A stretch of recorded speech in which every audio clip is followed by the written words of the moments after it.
Qué gusto saludarlos nuevamente, eh, retomando el tema que estábamos viendo en la sesión anterior con respecto al derecho humano al agua, un tema tan importante y tan trascendental.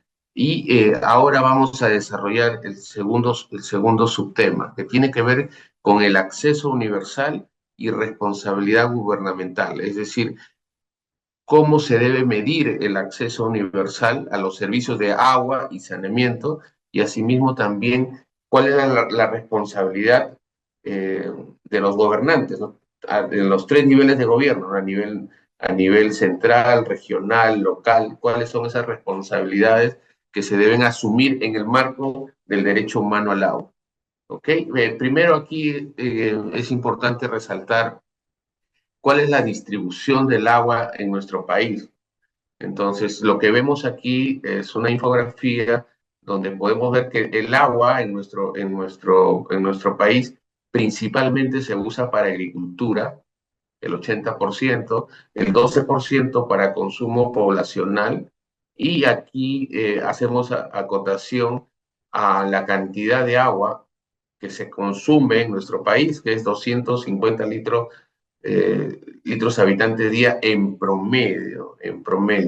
De acuerdo a recomendaciones de organismos internacionales, el consumo debería estar entre 50 a 100 litros para que sea un consumo razonable. Entonces, estamos consumiendo por persona, estamos consumiendo mucho más agua de lo que deberíamos consumir. Y ahí hay un tema importante para realizar a nivel educativo, cómo hacemos una educación que nos lleve a disminuir este sobreconsumo que se realiza.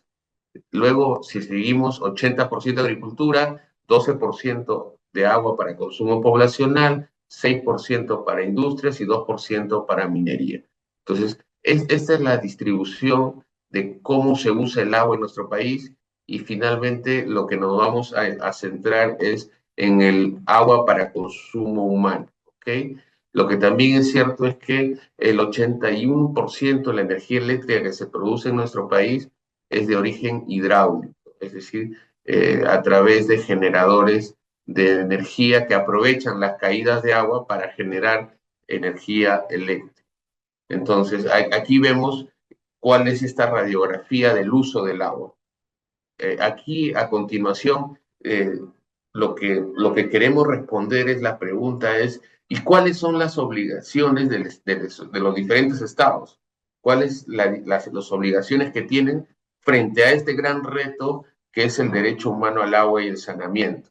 Entonces, hay obligaciones no solamente del Estado, sino también de entidades que no son propias del Estado. Y vamos a ver cómo esas obligaciones tienen que fomentar el derecho humano al agua y saneamiento de diferentes maneras, ¿ok? Entonces, lo primero es que tienen que hacer los estados es promover, ¿no? Es que tienen que tener un rol promotor para que en base a ese rol promotor, por ejemplo, el rol promotor del cuidado del agua, el rol promotor del buen uso del agua, el rol de la cultura del agua, ese rol finalmente es un rol que nos lleva a poder acceder y mejorar el derecho humano al agua.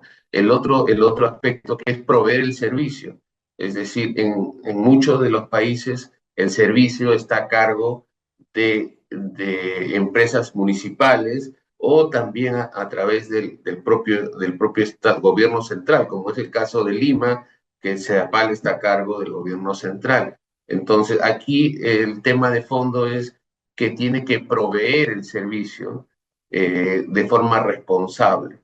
Asimismo, también tiene que facilitar medidas para poder implementar las acciones relacionadas a derecho humano al agua. Entonces, hacer realidad, que esta es la parte más importante, hacer realidad los proyectos que se requieren para efectos de poder tener más obras de redes de abastecimiento de agua, redes de alcantarillado, tratamiento, para poder tener obras que se puedan mejorar el acceso, ¿no? Así también tiene que respetar los usos y las costumbres de las personas y de las comunidades propiamente, ¿no?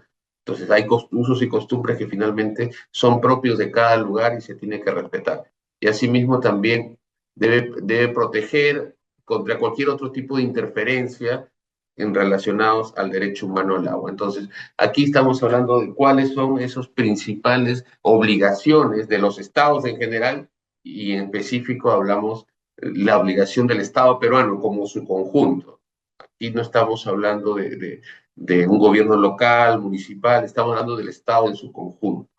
¿Ok? Y aquí hablamos de cuáles son las responsabilidades de los actores no estatales, ¿no? De los actores no estatales, es decir, aquellas entidades que no son propias del Estado. Entonces, aquí hablamos, por ejemplo, de los proveedores de servicios de agua y saneamiento, es decir, en nuestro país, la provisión de los servicios de agua y saneamiento a nivel urbano está a cargo de los 50 prestadores que tenemos a nivel nacional. Entonces, estos prestadores tienen la responsabilidad de poder administrar correctamente para poder acceder al agua en las condiciones que vimos inicialmente, ¿no? Las 5 condiciones: disponibilidad, calidad, asequibilidad. Tenemos que tener todas esas condiciones. Asimismo, también los organismos de cooperación internacional, ¿no? Los organismos de cooperación juegan un rol fundamental para efectos de, ya sea a través de organizaciones de índole técnico, como también organizaciones de índole financiero, para poder mejorar el acceso al agua y saneamiento. Y así mismo también los organismos de regulación. Los organismos de regulación, en este caso, la regulación económica de los servicios que está a cargo de SUNAS, la regulación estructural que está a cargo del Ministerio de Vivienda, la regulación también de la calidad del agua que está a cargo de la calidad del agua que está a cargo del Ministerio de Salud. Entonces, los organismos de regulación tienen un rol fundamental también. Asimismo, también las empresas ya sean comerciales, industriales, que hacen uso del servicio, tienen que hacer un uso responsable del servicio bajo la situación de, tienen que tener un consumo racional y asimismo también las descargas a las redes de alcantarillado deben cumplir ciertos parámetros que se llaman los valores máximos admisibles a la red de alcantarillado. De esa manera, cada uno cumple su parte de responsabilidad y todos empujamos hacia un mejor acceso y cumplir el derecho humano al agua y el saneamiento. Aquí, en esta parte, quiero hacer mención la relación que existe entre el derecho humano al agua y el saneamiento y los objetivos de desarrollo sostenible. ¿Okay? El derecho humano al agua finalmente termina siendo declarativo, pero los objetivos de desarrollo sostenible ya establecen metas específicas, metas que se han plasmado desde el año 2016. Y esta meta me permito leer para que quede plasmado y grabado, es que la meta 6 de aquí al 2030 se debe lograr el acceso universal y equitativo al agua potable a un precio asequible para todos. Eso es lo que está establecido en la meta del Objetivo de Desarrollo Sostenible 6.1 y en la meta del 6.2 tiene que ver con el saneamiento. La 6.1 tiene que ver con el acceso al agua y el 6.2 el saneamiento. Lograr el acceso a los servicios de saneamiento e higiene adecuados, equitativos para todos y poner fin a la defecación al aire libre, que significa que nadie debería defecar al aire libre. Esto se da muchas veces en poblaciones rurales dispersas, ¿no? Prestando una especial atención a las necesidades de las mujeres y las niñas y las personas en situaciones de vulnerabilidad.